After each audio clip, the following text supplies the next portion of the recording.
No, ever since I won the world title, it was something I've been waiting for, like, what, ever since I started boxing when I was 7 years old. It was something really big for me. I always wanted to be a world champion. My goal now is to defend my title as many times as I can and look good doing it, make a bigger name, and just like any other fighter, get to the big fights. Saturday, you're going to see a lot of combinations. You're going to see me wear down Romallis Ellis. I'm going to pressure him, show him that he shouldn't be in there with me. You know, I'm the 154 IBF champion, and I'm going to show other people why I'm champion. When you're in the ring, it's just two men, and you got to prove yourself. You got to keep winning, and show the people that you could be up there and be a champion. On Saturday, El Diamante will win. Alex, there is Raúl Márquez. Why don't we get into the strategy of today's fight? Dan, the challenge for Raúl has always been applying pressure on his opponent while relaxing himself. He sometimes tries to load up too much with big single shots, and that tends to tighten him up and make him very one-dimensional and very predictable. For Romallis Ellis, the challenger, the key is not what he does when he's throwing punches, because I do think that he will land his fair share against a champion in Raúl Márquez who is relatively easy to hit.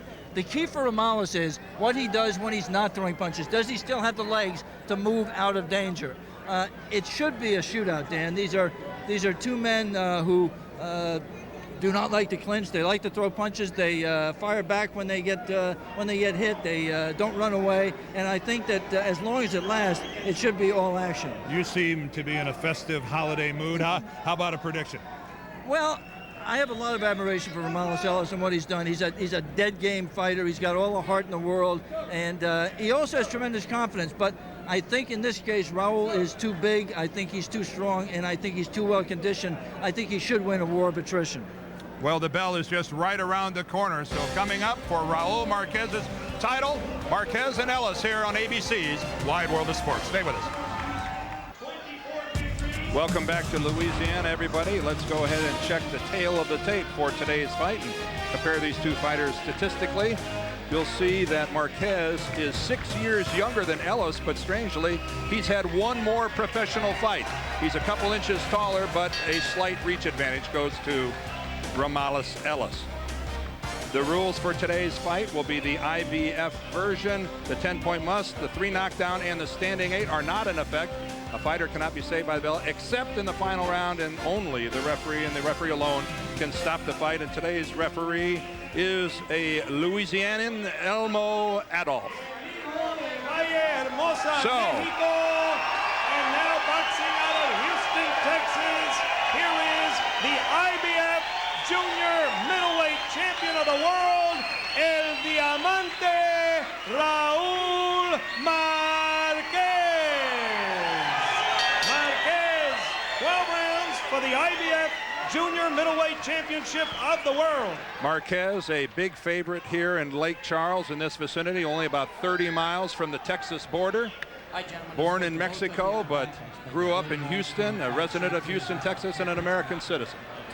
Dan, the most interesting thing in the tail of the tape there was that both fighters weighed 153, but we have to tell you that Romallis Ellis is a natural welterweight. This would be his first real fight. He's fought a couple of fights at 150, 151, but he is not a full 154-pound fighter. I think that's a huge factor here.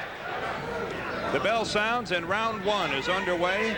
We're in Westlake, Louisiana, which is on Lake Charles. It sits right aside Lake Charles, Louisiana. They're like sister cities. So from southwestern Louisiana, holiday boxing here on this 4th of July weekend. There you see the right jab there, shooting out from Romallis Ellis. Both these men punch real well with straight lefts, as you would expect southpaws to do. The slight advantage as a puncher that Romallis has is, I think he has a better jab when he, like that you just saw right there. It's quicker, it's more accurate. He does not have as good a right hook for a southpaw, as Raúl Márquez, the champion, does. We've documented before that Márquez is an admitted slow starter. He said one of my answers to that is with my father, Arturo, who is my trainer. We've worked on my defense in the first 3 rounds of a fight, keeping my hands up, trying to be a better defensive fighter, which I find interesting, rather than trying to actually rev his motor a little more in the first couple of rounds. He's just going to try to be a better defensive fighter. slow motion couple of jabs there by both men. Really, this is a classic feeling out there, except for the left cross there. By Ellis. By Ellis, with his back to you. Again, couple of jabs. A good counter punch by Márquez, and sensing that maybe that stung Ellis a little bit, came in and tried to connect but missed. That's what we talked at the top about the strategy, Dan. What does Romallis do when he's not punching? That time he had his hands down, he pulled straight back, and he paid for it. Romallis is giving ground here, but he is always looking to let his hands down. Measuring with the jab there, just measuring to try to put that left hand together. Those left hands there, that one looked awfully slow. And Romallis overall looks slow. A 2.5 to 1 underdog is Romallis Ellis. Good digging right hand to the body by Márquez, who is a good body puncher. You would expect that, and again, the left cross the there. left scored again. You would expect that Romallis, who is by 2 pounds at the heaviest weight of his career. Ooh, good combination by Ellis. He landed about 4 scoring punches. You would expect that Romallis would be a little bit slower, trying to adjust to carrying the extra weight. One thing, Dan, we have to look for right here from the opening round. Raúl Márquez, the champion on the left of your screen, busted up terribly in winning the championship. He had 2 cuts, one in his hairline, one in his right eye that required a total of 30 stitches. And we have to find out if that was an exception or whether he's just the kind of fighter who's going to bust up every time he's in with a quality opponent. And as a result of that, Alex, he wasn't able to spar for 2 months. The closing seconds are here of the first round. The beginning of the second round. Right away. Márquez on the right, Ellis on the left, Alex. Yeah, right away, Raúl comes out a little bit more aggressive. Boom. Good right hook to the body.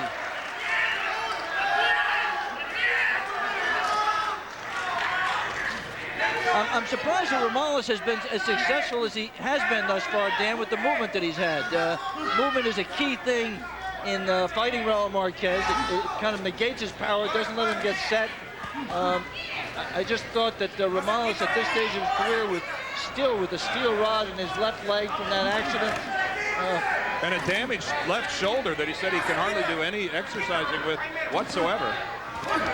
Still can land that left hand from way back. He sure, for a lack of exercise, it still has some sting to it. And he will wing it.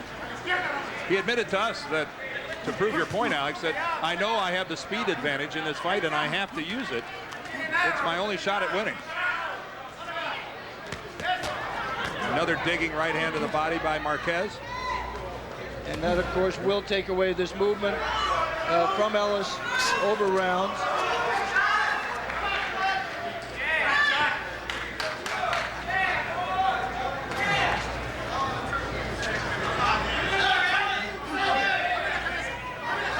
I'd like to alert our ABC stations that at the end of this round we'll be taking a station break.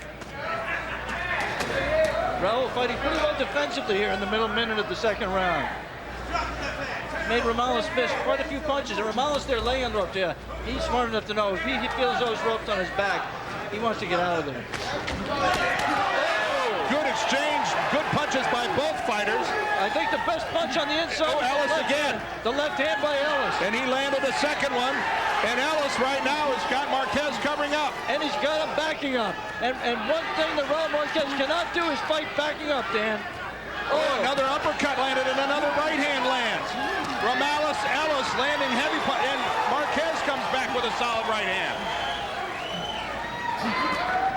Things get a little exciting here in the second round. There's another uppercut that lands. Some of those punches by Romallis do not have snap in them. He's pushing. Oh! And the left hand of Márquez drops Ellis. 4, 5, 6, 7, Elmo Adolf gives the 8 count after the knockdown to Ellis. About 22 seconds to survive for Romallis Ellis. He dances a little bit to show he's okay, but he takes a huge right hook again. Oh, and that right just misses. Inside 10 seconds of the second round. Ellis trying to make it through. We'll be back with more action between Márquez and Ellis. We're going to stay, though, between rounds here. Hold up on your station break. We're going to stay here between rounds. And Ellis lucky to make it out, Alex. Well, it was an amazing round there because it was all Romallis Ellis right up into the final minute. I mean, he was having a huge round, and he just got careless and got caught. He looks clear and alert in his corner. He's responding to everybody talking to him. Let's take a look at it, Alex. Yeah, there's Raúl Márquez, takes a good inside punch, takes another left hand down the pipe. He pushes out a jab of his own. There's an abrasion. Here's the knockdown coming up here. Boom, left hand down the pipe, and down goes Romallis. Seconds out. Let's go. Let's go.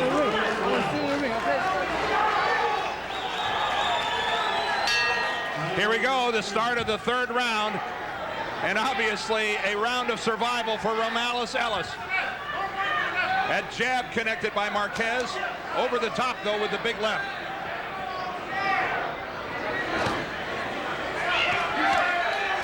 Couple good body shots by Ellis, but he drops his gloves when he's backing out. Almost took another big shot. You see the gameness there, Romallis Ellis. Even though he was knocked down in the last round, he has not tried to clinch. He has not tried to fight defensively. He is not going into survival mode. He is out there pitching. And a very cautious start for Raúl Márquez, who realizes there's still over 2 minutes left in this round. A couple of heavy punches by Márquez. Solid punches, but Romallis is able to recover enough just to, as Raúl is coming in, just put a little stiff jab on him, just to knock him off his rhythm and keep him from coming in and wailing away. Don't forget that after this fight, we'll have Alex's interview with Evander Holyfield.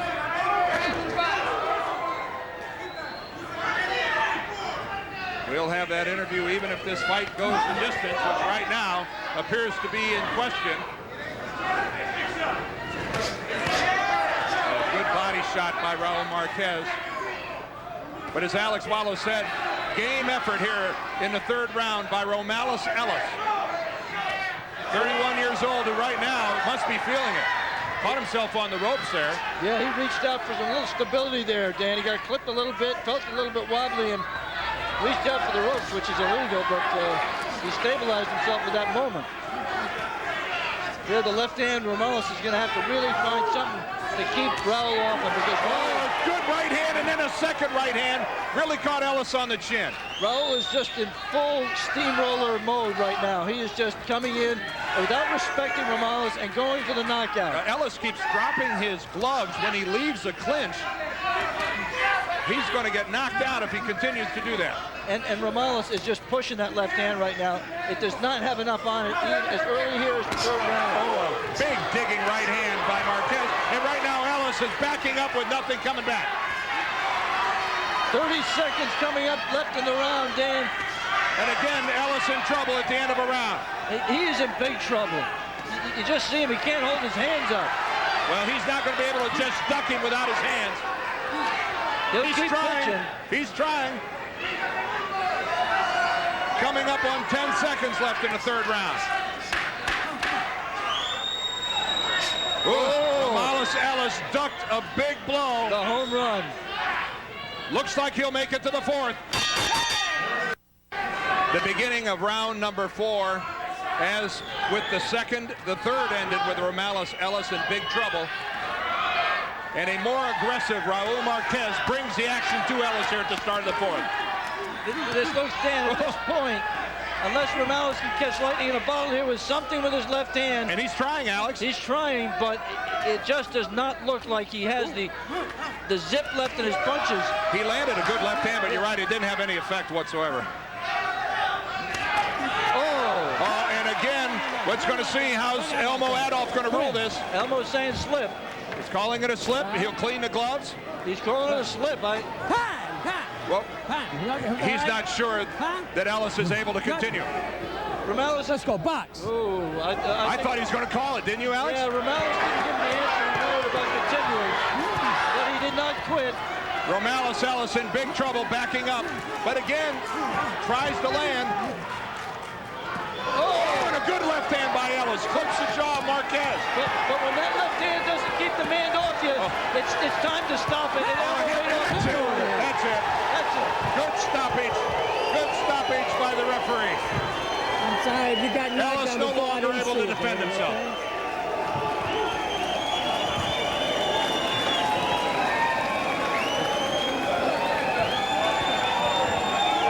So Raúl Márquez's first title defense is a successful one.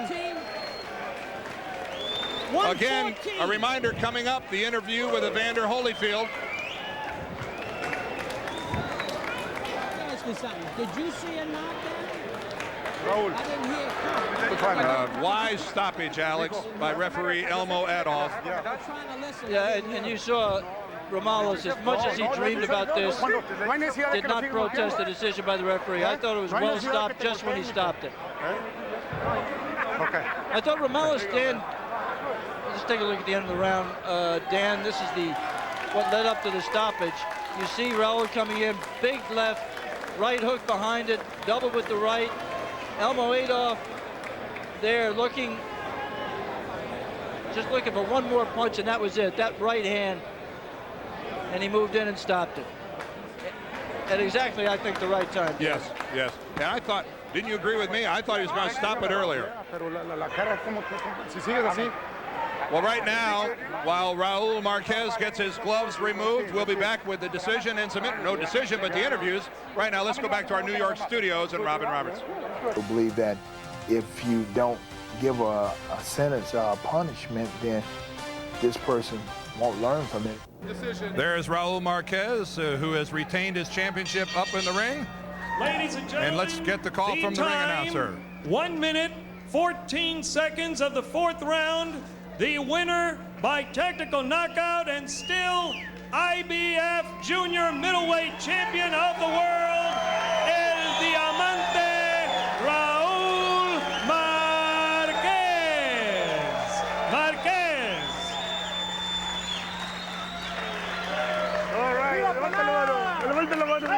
So Márquez maintains his unblemished record, and right now he's with Alex. Raúl, you are a slow starter, but you got on track a little bit quicker than normal this time. Oh, yes, I did. We've been practicing in the gym to relax more, take my time. I don't know if you saw the first round. I wasn't throwing a lot of punches. I was trying to warm up good.